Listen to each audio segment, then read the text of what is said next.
to offer an appropriate amount of help, not to do it for them. Everything that we want a child to come from each day is to feel like they did it themselves. When I was teaching full time at the school, my biggest accomplishment was when a child said, I taught myself to read, you know? And they did. I just allowed them, they just allowed me to come into their world enough to figure out how to support them in that natural process that was happening. And so the more that we can do that and help them to self-regulate, you might have a child that has a tremendous amount of energy in the studio, and your core tells you to want to say shh, you know, to them to be quiet, it's too loud. But first we have to look at that child. 9 times out of 10, they're acting that way that's different because there's somebody new in the room. That's a lot of times what happens. Somebody's new in the room and all of a sudden everything's a little bit off kilter. And you see the subs in the room shaking their head, yes. It's like, I've been in this room when it's not like this, but when I come in and I'm a sub, it's like this. And they're like, what happened? And so, you know, it's trying to help them to regulate through that emotion instead of trying to coerce or manipulate them away from that emotion. Now, I was watching some children out in the 9 and 12 running up and down the sidewalk, and so they had made a plan to do that, to get some energy out. And so that's a way of self-regulation. We don't tell them, okay, now you have to go run 9 times on the sidewalk. We say, you know, it appears that it's really hard for you to sit at this run right now. Do you think something else, your body needs something else? Yeah, I think I need to run on the sidewalk. Okay. And then eventually they just come over and say, I gotta go run on the sidewalk, you know, and they go and do that. So you know, we want to help them to recognize when those feelings are happening and what are some things that they can do to support that. I often talk to children about 2 parts of their brain. Now, these aren't scientific parts, but they are used by some neurologists in their communication with children. In the frontal lobe, and that's hilarious when you tell that to children in the way they pronounce that back, but most of the time they get it. Frontal lobe, sometimes they'll just call it the front lobe, and the amygdala, which is in the back of the brain. It's that fight or flight response. So if a tiger came running into the room right now, we're not going to use our frontal lobe and go, there's a tiger. I wonder what I think about that. We're going to use our amygdala and we're going to run out the door, push somebody in front of us. We're going to do something quickly because it's a reaction that we have. So what happens sometimes with children when they're learning to self-regulate, and adults as well, is that they will use their amygdala when they should be using their frontal lobe. And so you'll see them things like, well, what do you think 2 plus 7 would be? And they'll go 6, 4, 7, 9, 9, 9, you know. And is that their frontal lobe? No, it's their amygdala, just giving a knee-jerk reaction, and probably based on some conditional response of getting somebody to tell them it's right or wrong. And so when you're trying to get those children to self-regulate, like if they're sitting at a table and someone knocks into them and they go, ow! You know, that's their first response. And so you say, gosh, I wonder if we could practice when something happens unexpected, how you might want to do it that wouldn't distract other people around you. And so that might be the child's work. So every day they go out in the patio and they do some drama with another child. And they'll be pretending to work, the child will come up and bump into them, and they'll go, did you realize you hit my shoulder? You know, help them to create a more self-regulated response than for them to try to just do something when adults are watching. Right? A lot of children get really good at knowing when adults are watching. And every time we have observers come, which start tomorrow, they come through the building, they'll go, I don't see anyone telling them what to do. I didn't see the adults. How do they know what they're allowed to do? And most of the time, the adults can walk out of the room, especially early ed. I love when they get to that point in the year. They can walk out of the room and stand at the window, and the children don't even know they're not there anymore because they've regulated the room. Not that we do this on purpose and go out and paint or something, but it's really amazing to see how they can self-regulate themselves. So I know I'm kicking that one for like 20 minutes, but it's those 3 components are, I think, one of the biggest parts of what you do that help to either build the rapport in the studio or help to diminish it in your time. No pressure, but it's all up to you. No, I'm just kidding. Can you add anything to that to me? Sorry. I just wanted to say, often kids will try really hard to do something and we want to fix it for them. And if a child is struggling with that, they're going upside down, be okay with that. Be okay with that. They did it and they're proud of it. You know, if they ask you to help zip it, you have to zip it down, and they don't care either. It's okay. They did it, and they're just happy. You know. So I'll And they bring- might come to you later saying, I wanted to put my hood on, but it's over here. Oh, I wonder if there's something we could do so your hood could be on your head, you know? But oftentimes that's not the case, yeah. But last year, I decided to watch a boy and a daughter in Hampton. He struggled getting his coat on. So we went in and I said, Leland, I said, get your coat on, we're going to go out to dinner. Next thing I know, he's got the coat on the floor wiggling in it. I'm like, what are you doing? And he goes, that's what Tennille taught us. And I had to take a breath. I said, you know what? You're getting your coat on, that's fine. However you get it on, get it on. So you just have to. That's right. Just don't flip the coat around. And some children do that, some don't. They put it on a different way. And so it's giving them some of the strategies to be self-regulated. Same with their shoes, right? Their shoes will be on the opposite feet. See, I didn't say wrong feet. I said opposite feet. Because certain children feel that and some don't, you know, in that same way. I promise you, we've talked to people, orthopedics and such, they do not think it does anything for their feet if they have these shoes on the wrong way, opposite way, for a couple of hours. Most of the time they'll feel it. Some feet doesn't feel right. Do you want to try them the other way and see how it feels? And, you know, they need to give them cues. So eventually we'd say, oh, so your shoes have the Velcro on the outside. So your, you know, and give them the theme. So your people face this way, you know. So once they know that, then it could be something they do automatically. I talked about the conscious parenting videos by Dr. Shefali Sabari. We've talked some about early education environments. Does anyone else want to add anything to that? Yeah. I just want to say that it's okay for them to kind of struggle through things and to get it wrong and to be frustrated. And I know my youngest is in trapezoid and I just can't do it. And I want to rush in and help her. And yeah, you can, but here, do this. But if I just step back, she'll calm herself down and go and try again. And then she feels that success. I did it myself. Instead of I stepped in and baby stepped her through it. So let them struggle a little bit. If they ask for help, help. But let them struggle with it if they're not ready to ask for help yet. You can also see the teachers just get closer. You know, if someone's starting to get frustrated, they might just kneel one kneel beside them, you know, without putting too much pressure on them so that they know that they're there. You know, and sometimes even kind of touch your leg. I'm right here if you need anything, you know, and then just go back. And sometimes just that reassurance or that little break helps them to regroup again. But you're right, it's really hard to sit there when somebody's struggling and you want to just show them how they can get there quicker or finished or whatever. And so when you get in those situations, feel free. Okay, Tennille, this kiddo's been working on this 100 words for 3 hours. Can I show them how they can da-da-da-da? And she's like, well, actually, they just had that lesson. You might just want to remind them that you want to separate them by tens, you know? And sometimes just saying that, it'll click back in and they'll start doing it again. So, you know, sometimes there's some things you can do to help that process that doesn't really hinder. So elementary environments, teens program, we kind of talked about all of them are a little bit different. They have those adult commitments. You have your communication handouts in front of you. Let's just talk about that just a second. Is there an extra one somewhere? Yeah, well, thanks.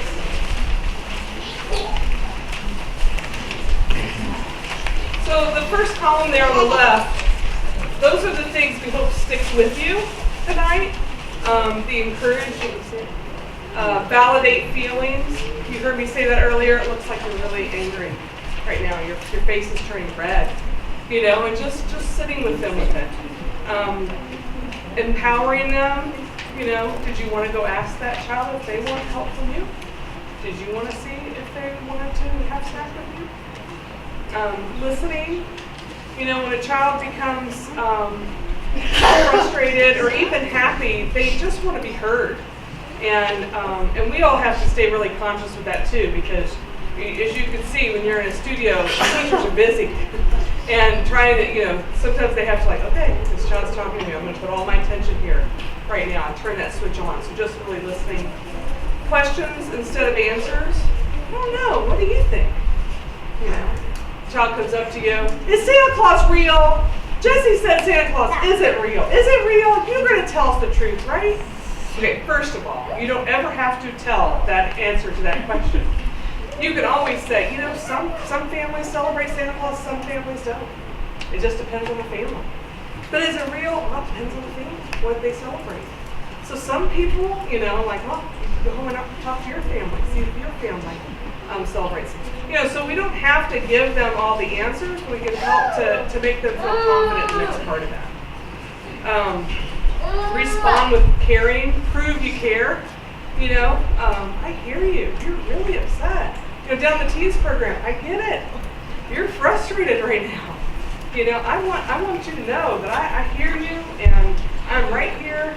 And if you want to talk about it, I can support you in getting someone to talk to. Say what can happen. Yeah, you can actually, put the water back in the bucket with a sponge. Instead of we don't pour water on the floor. I love the best example I have of self-regulation is this child. It was his first week at school, and he was 4, and he was in early childhood, and he had this pitcher of water, and he was carrying across the room for this scrubbing activity. And he took a step, and what happened? Slosh, and he's like, looks up, am I in trouble? Am I in trouble? No one looked, no one said anything. Took another step, slosh. Again, no one said anything. Took the next step and kind of helped the water come out. Let the water come out again. Soon he's dancing around in the water. He is like, this is the best school I've ever seen in my life. And this older child was sitting next to them and looks over and says, can you please mop up the floor? And the child's like, who are you? Like, you're not an adult. You're telling me this. And the child said again, come on, I'll show you where the mop is. And the child followed the child. They went to get the mop. The child showed them how to put the fabric cloth on the mop. And the child had just as much fun wiping up the floor and making it beautiful again without an adult ever intervening. That self-regulation piece really is really powerful. The first goal is building trust. For most of you walk into an environment, the 3 to 6-year-olds are going to trust you a whole lot quicker than these guys that still work with these guys. These guys really need amazing support too. Beware of judgmental words, good, bad, great, very good, super, awful, terrible. Superlatives, always, never. Negative words, no, can't, don't. Counting, that's the 10th time I've asked you, blah, blah, blah. Has that ever worked with any of us in this room? When someone told us that? Never, right? Making a command, a choice, ending with okay. Can you please put that way? Okay. Now we've just given them the option. So if everyone's getting ready to go outside and they have rolled up the rug, and you say okay at the end, and they say no, what are you going to do next? What did you say? Give them a standoff. Yeah, that's right. Now you're like, gosh, she doesn't go outside. What am I going to do? I told them I'm getting out. So instead you could just say the rug needs to be put up before we go outside. I don't end with a question. I don't end with an okay. It's just what it is. It is what it is. It's all very matter of fact. That's a lot more effective. And then it says avoid saying things like, stop that, I think the worst sign language we ever taught children at the school is this. Does anyone know what this means? Stop. Wow, you all know it. That tells you something. But, it can be used appropriately, but sometimes children see that and they're like, stop. Well, that's the same thing. So that's using the form of judgment if we get to. So we could say, suggest an alternative. It's like a child is running and they've almost knocked over 2 people, and you can say, we really need to, walk with care or use care when we're moving throughout the environment. Do you want to look back and see if that person needs any help? Let's see if they need any help, that kind of thing. Instead of no hitting, please keep your hands on your own body. Instead of great job, address the deed. You really cleaned up every piece. You really helped out our studio. Instead of put your coat on this way, okay, can I show you a different way? That doesn't belong there. You can say, that belongs over here. Again, these are all very contextual and it depends on the situation, but it just makes you start thinking about, instead of whatever beautiful drawing, tell me what about your drawing. Or I see you used a lot of colors in your drawing, so it just gives you some other phrases. If good job's a hard one for you, good golly might be a substitute for you. So if you said, good golly, thanks for sharing that with me. And that just helps you to refrain a little bit from the good job frenzy that we can get into. Instead of, oh, you're being such a good little boy, we wouldn't say that. Address the deed, wow, you did that all by yourself. And so there's more examples on the back, so I just encourage you to look over those. so that you can just kind of think through. Again, they're all contextual, they're developmental, and they'll be a little bit different in age, but it gives you some ideas of how to rephrase those a little bit. Also, if you go on a going out trip, the studios will ask you to come in for going out trip orientation. Because there's a process for that, right? So we want to help with consistency. If you think your child would be okay with your group, you can let the adult know that. The adult might say, I'd really like to put them in someone else's group. I appreciate you coming, but I think they need to have some space to self-regulate in a different way. And just be open to that. They're having your child at mind. They're not trying to upset you. But we go over a whole orientation on how to handle things on a going out trip. And sometimes you might be in a group of 5 or 6 kids, and how do you handle and support situations when they come up. So here's some other pictures. You can just imagine if all these materials are out the first day or two of school with new 3-year-olds, if they would look like this at the end of the day. So that prepared environment piece, each one of these things has a lesson to it. We really encourage you when you go into a room, if you haven't had a lesson, you shouldn't do the job just like the children. You can ask it, can I ask a child for a lesson? And they can tell you who can give you that lesson, so you can see what that looks like. But all of these have very specific objectives, like this bean transfer, transferring beans from one bowl to another, helps with, what do you think? Fine motor. And so a child specifically that's working on that pincer grasp, that really helps with that. Screwdriver the same way, and they help to form independence, coordination, and so forth. All of these bead chains, there's a certain way you hold the bead chain. There's a way that you pull it out. There's a way the lesson goes. There's no way you'll know all that, but what you can do is just watch, and you can ask questions. And if they're struggling with that, you can say, who might be able to help you? If you don't know, who might be able to help you? Who might you need to ask to help with that? So preparation of the adult. We talked about this some. You can keep going, Denisha. A couple of quotes. We must help the child to act for himself, will for himself, think for himself. This is the art of those who aspire to serve the Spirit. Easy? Hard, huh? And so, Marie Montessori talks a lot about the will of the child. Most of us were taught to break the will of the child. And so in the Montessori environment, we really try to encourage the development of the will in a way that doesn't make them feel coerced. And so oftentimes new children in the environment at this point in the year, it just hasn't been enough time. And so they're trying different things for whatever internal motivation they have, and we have to be very patient with them so that they don't try to change their behavior because of our behavior. And so we want them to develop the will in a very appropriate way. And so my oldest, hope she's not watching this, so she's a graduate student right now, PhD program at Notre Dame. But when she was young, she had the will of Hercules. She could outlast any conversation that you ever had. And so I tell her all the time, I said, you made me the teacher I am today. Because I had to figure out how to build patience with that, how to understand your perspective, instead of just making you feel coerced and manipulated. Well, you don't get to have this unless you do this, or you can't do that unless you did that. Instead, I would try to just hold with her, and eventually as you can see, she's in a PhD program at Notre Dame. She's using the will for good. The will of a child is not a negative thing. Sometimes we feel like that. We're like, are you kidding me? They're questioning every single thing I ask them to do. But we want them to have that, right? When they're 17 and that older person or younger person asks them if they want to smoke a joint, we want them to have will. We don't want to destroy their will. We just want to help them in that self-regulation piece to grow into their own way of being with the will that doesn't upset the world around them, right? Hard stuff. The mind takes some time to develop interest, to be set in motion, to get warmed up to a subject, to attain a state of profitable work. Has anyone ever done that?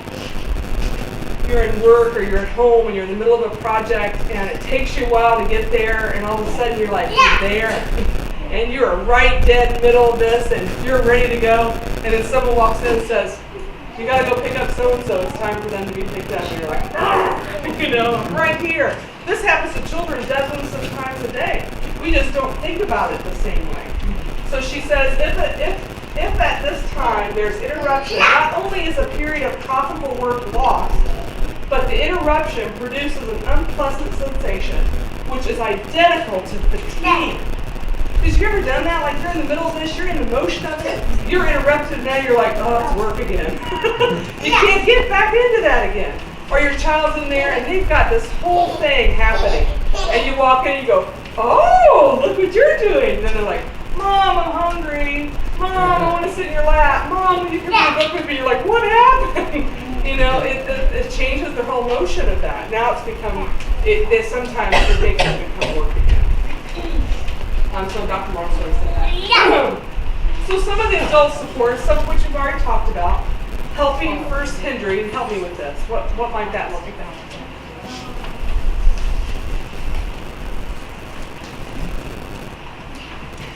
Being near the child instead of Okay. So like the coat that we talked about, just being near instead of that.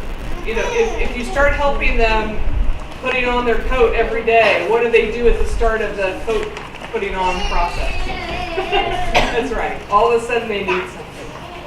Observing versus staring. I have to tell you, this is a hard one for me. I go in the early end and I just go, you know, I am like all over it, or I go watch a presentation of the teens program. I mean, sometimes I have to close my mouth because I get so in awe of what I'm seeing. And so it's just being really conscious of your presence around them.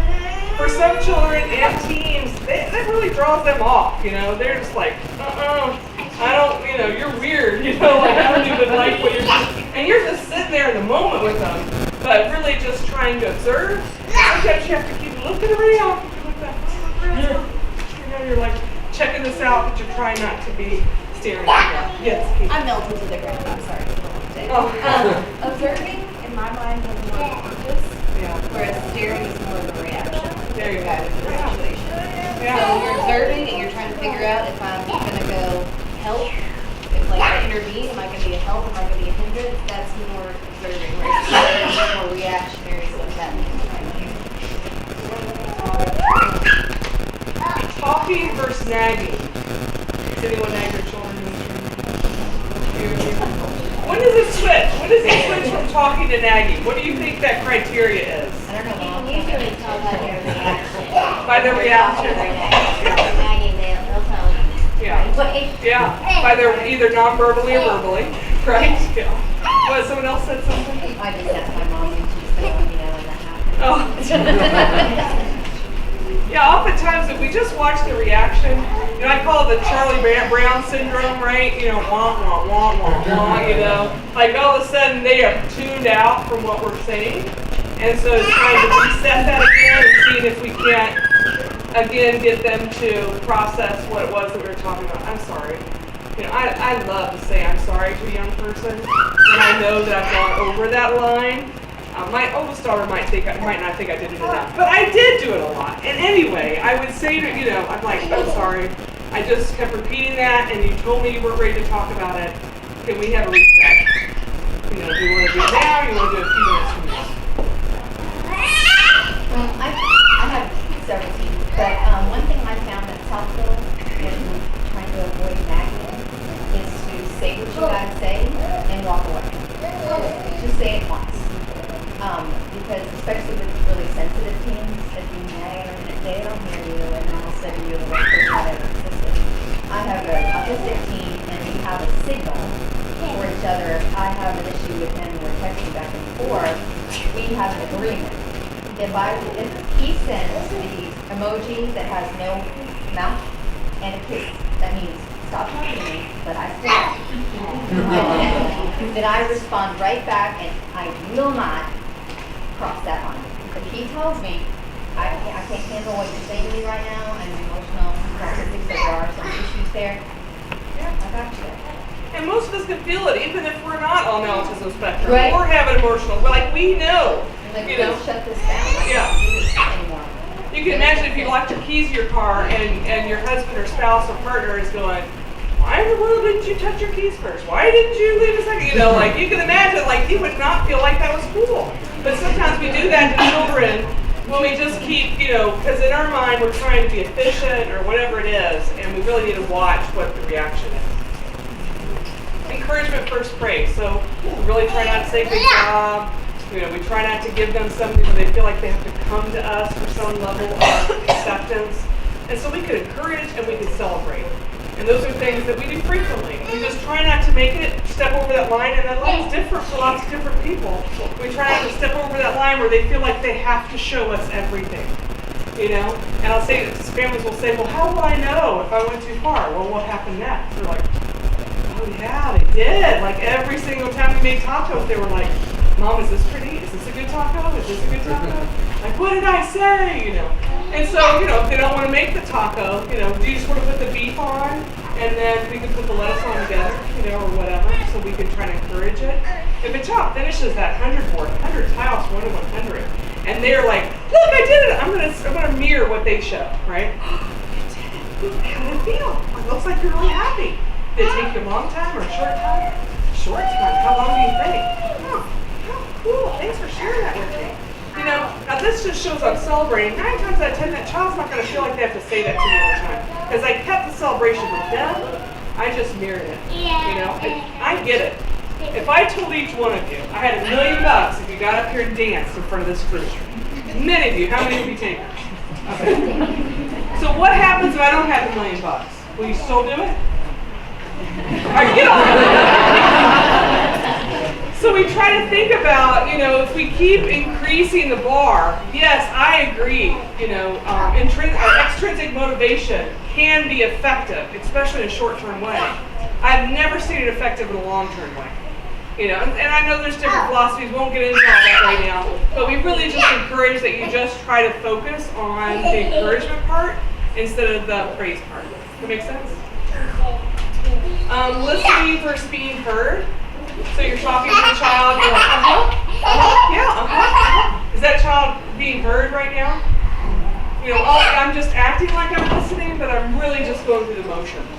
And so being heard means, we try to do something validating that. So you were upset, you really wanted to do that pumpkin scrubbing job, and someone else did that right before you did.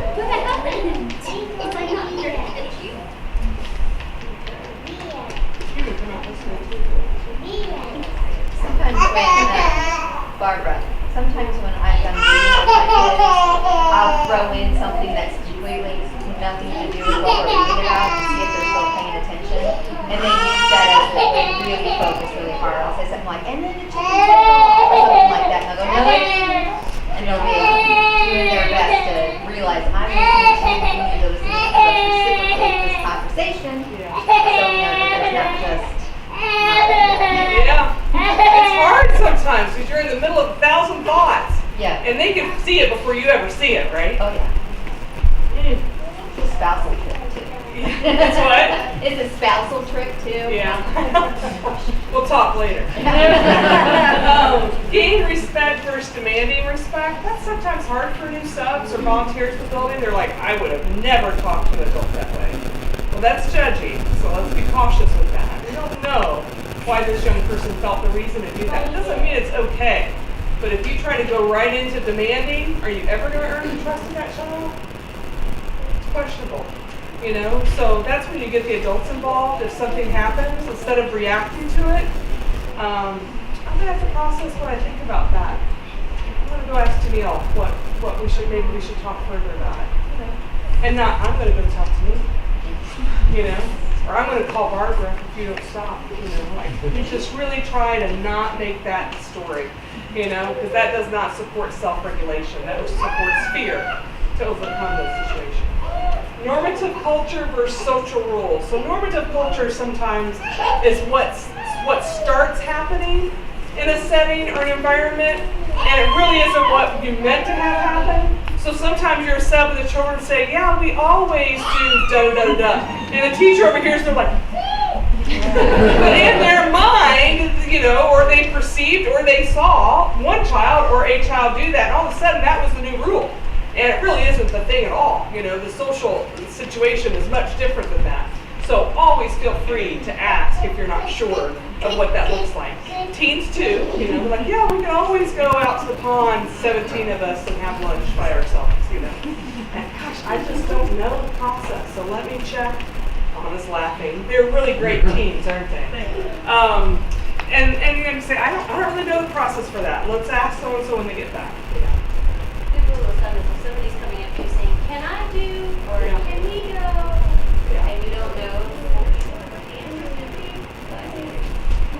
Yeah, it's usually good to do. High ethical standards for all we say and do. It is okay to say you made a mistake. When you don't, it is really hard because those children know way before you figured that out. And so really trying to be clear about it. You notice that you won't see staff members drinking coffee from Coffee Crossing in the studio if the children don't drink that. We really try not to have double standards. We don't say one thing for them, do one thing for us. And so we try to really be consistent with that. And you might see it hidden on a top shelf in the closet where they can get to it when they really need to and shut the door. But we really try to hold those things with dignity as well. Questioning any of us at any time, we really want you to do that. I promise you there will not be any consequences for any children for you doing that. We really want to know what your thoughts are. I think the value of the school has to do with how open parents and visitors feel about sharing what they don't understand or what they see. And, oftentimes we'll have a rationale that makes sense to you, and sometimes we say, you know what, I fell short. I didn't see that thing happen, and I didn't follow up with it, and you're right, I really should have. Or I said this thing, and it wasn't my best effort. And I appreciate you pointing that out to me. So please don't hesitate. That helps us to be as strong a foundation as we can be.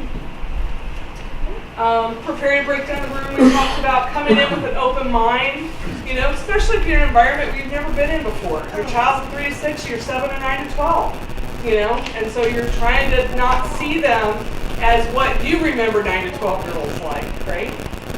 Be aware of your own manner in the studio, so we talked about that, body sprays and so forth.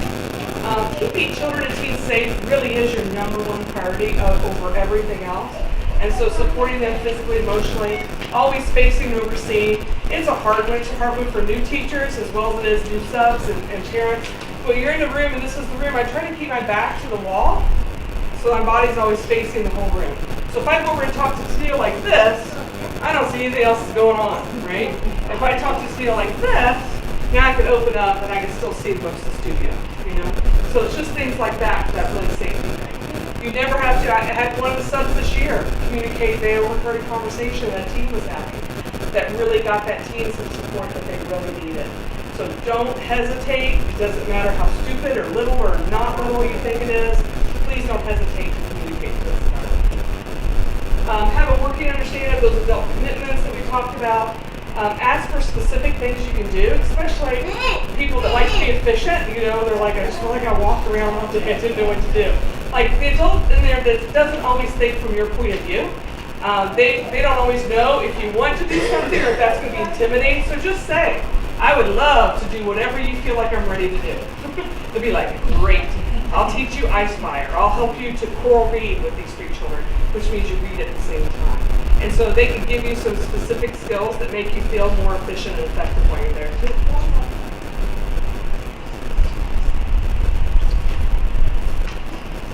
You can just bring it on down. Balance of respecting, questioning their freedom, accountability. Those are hard. You kind of grow into those after you've been in a studio for a while. You'll know better about where those boundaries are in a given studio. Defer discipline to the teacher as much as you can or advisor. Mostly collaborating instead of correcting.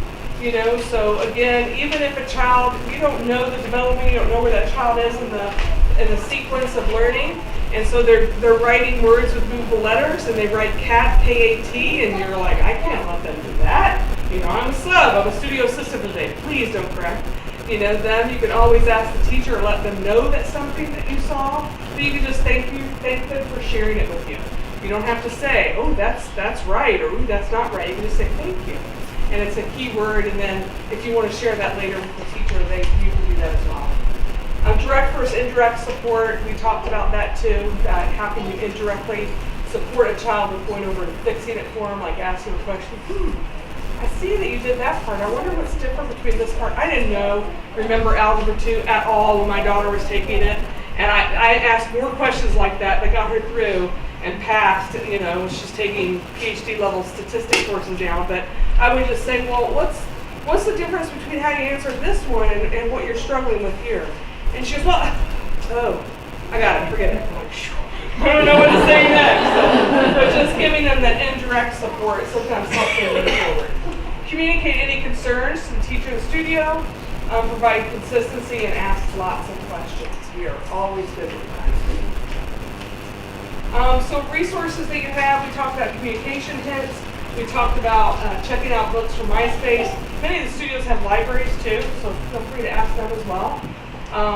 Read Montessori philosophy, engage us in conversations. We love that. Attend PIP workshops, the learning blog that I talked about. There'll be things that are going to come up about every 2 weeks on there. Read studio notes home and attend studio level informational sessions when available. So the early childhood is getting ready to do their Montessori chats that are coming up as well. So all those things will be really helpful as you're gaining more knowledge to be in the studios. Woo, I talked a lot. I'm ready for all your tough questions now. I know you were holding them to the end. You got one? No. You're all set. Anybody have anything? Yeah. Coming in early, if we're having a learner here, what can we do with them, especially really young kids? Yeah. Will they go into pre-day care? You want to answer that one thing? He said if he's got a child that has to be at school later and he needs to be in earlier, can they go to extended learning? Sometimes, yes. So if you're needing to be here at 8:10 or 8, which is about for the teens, you're a substitute for teens, like 8:10ish, and you have your child here earlier, we can't accept them. Just make sure you ask and make sure there's space and we've got them. But generally, we can. Yeah. There's always some conditional things there, like you might throw that child off all day, or like just come in after you drop them off. We'll handle it before then. So there's lots of different options that we have to make sure that we're not putting kiddos in a difficult situation either. And before we volunteer, we do just come in and to observe, you said, the kind of. Yeah, so the teachers can kind of help with that. Like if you I really want to sub or volunteer in these studios, but I just want to come in and just get the lay of the land.